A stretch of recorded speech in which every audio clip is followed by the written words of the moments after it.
سال 2024 کا آغاز حماس نے آزادی کی تحریک اور جد و جہد کے ساتھ کیا۔ جیسے ہی رات کے 12 بجے اسرائیل کی راجدھانی تل ابیب پر راکٹ فائر کرنا شروع کر دیا۔ تل ابیب، اسقلان اور اسرائیل کے دوسرے شہروں میں نیو ایئر کو سیلیبریٹ کرنے کی تیاری تھی، جشن منانے کا ماحول چل رہا تھا۔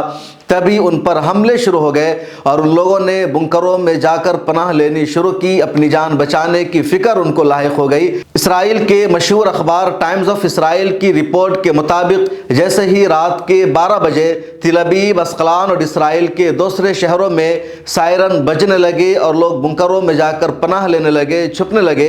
اخبار نے یہ بھی لکھا ہے کہ تل ابیب میں اور اسرائیل کے کئی دوسرے شہروں میں کچھ لوگ نیو ایئر منانا چاہ رہے تھے، سیلیبریٹ کرنے کی تیاری کر رہے تھے۔ تبھی سائرن بجنے لگے اور جیسے ہی سائرن کی آواز سنائی دی، لوگوں نے اپنی جان بچانے کی کوشش کی۔ آئرن ڈوم سسٹم نے بھی کام کرنا شروع کیا اور حماس کی طرف سے فائر کیے گئے راکٹ کو ناکام بنایا گیا، لیکن کئی راکٹ ایسے تھے جو ناکام نہیں ہو سکے اور وہ راکٹ کئی بلڈنگوں پر جا کر گرے، کئی عمارتوں کو جا کر ان راکٹ نے نشانہ بنایا اور ان عمارتوں میں آگ لگ گئی۔ حماس کے عسکری ونگ القسام بریگیڈ نے اپنی اپڈیٹ میں یہ کہا ہے کہ جیسے ہی رات کے 12 بجے حماس کے عسکری ونگ القسام بریگیڈ نے اسرائیل کو راکٹ کا تحفہ دیا اور یہ بتایا کہ تم جتنا بھی ہم پر حملہ کرو، جتنا بھی تم ہمارے لوگوں کو شہید کرو، ہمارا قتل کرو، لیکن ہم آزادی کی تحریک اور جد و جہد کو جاری رکھیں گے، ہم پیچھے ہٹنے والے نہیں ہیں۔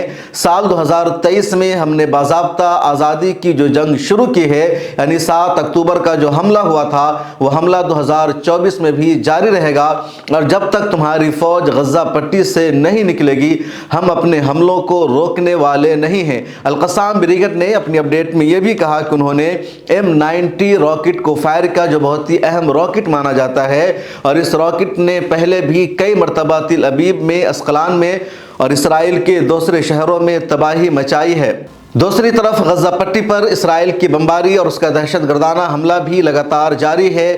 نئے سال کی رات میں بھی اسرائیل نے بے دردی کے ساتھ غزہ پٹی پر بمباری کی اور رات کی بمباری میں تقریباً 48 فلسطینیوں کی شہادت ہو گئی ہے۔ اس کے علاوہ الاقصی یونیورسٹی کے علاقے میں بہت سارے لوگوں نے پناہ لے رکھی ہے۔ اس یونیورسٹی کے علاقے میں جن لوگوں نے پناہ لے رکھی ہے ان پر بھی اسرائیل نے بمباری کی، اور اسرائیل کی اس بمباری کے نتیجے میں یہاں بھی 20 سے زیادہ عام فلسطینیوں کی شہادت ہو گئی ہے۔ اسرائیل کے حملوں میں 7 اکتوبر سے لے کر اب تک 22,000 سے زیادہ عام فلسطینیوں کی شہادت ہو چکی ہے۔ تقریباً 70,000 سے زائد شدید زخمی ہیں۔ 20 لاکھ لوگ نقل مکانی پر مجبور ہو چکے ہیں، وہ بے گھر ہو چکے ہیں۔ گراؤنڈ آپریشن جاری ہے، فضا سے اسرائیل کی بمباری ہو رہی ہے، سمندر کی طرف سے بھی اسرائیل کی فوج غزہ پٹی پر حملہ کر رہی ہے۔ دوسری طرف گراؤنڈ آپریشن میں لگاتار حماس کے لڑاکے اسرائیل کی آرمی کا مقابلہ کر رہے ہیں، اسرائیل کی آرمی کو لگاتار مار رہے ہیں، اسرائیل کی آرمی کا نقصان ہو رہا ہے، اور اسرائیل کی آرمی گراؤنڈ آپریشن میں آگے بڑھنے کے بجائے فضا سے حملہ کر رہی ہے اور عام شہریوں کو مار رہی ہے۔ دوسری طرف جو حماس کے لڑاکے ہیں، جو حماس کے جنگجو ہیں، وہ اسرائیل کی سینا کو گراؤنڈ آپریشن میں مار رہے ہیں، اور اب تک تقریباً 200 سے زائد اسرائیلی سپاہی گراؤنڈ آپریشن میں مارے گئے ہیں۔ ٹوٹل 500 سے زیادہ سپاہی مارے گئے ہیں اور کل 1400 سے زیادہ اسرائیلیوں کی ہلاکت ہو چکی ہے۔ زخمیوں کی تعداد بھی بڑھتی جا رہی ہے۔ گراؤنڈ آپریشن میں حماس کے لڑاکوں نے اب تک 7 اکتوبر سے اب تک حماس نے بڑے پیمانے پر اسرائیل کی سینا کو نقصان پہنچایا ہے۔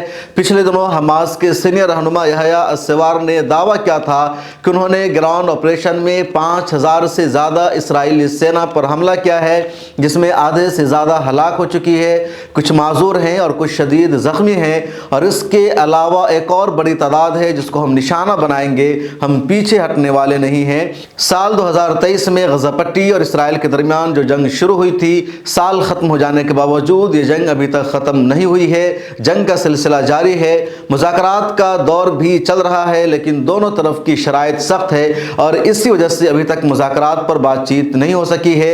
3 مہینہ ہو چکے ہیں اور 3 مہینہ ہو جانے کے باوجود بھی جنگ کا سلسلہ ابھی تک چل رہا ہے۔ اس ویڈیو میں اتنا ہی، پھر ملاقات ہوگی۔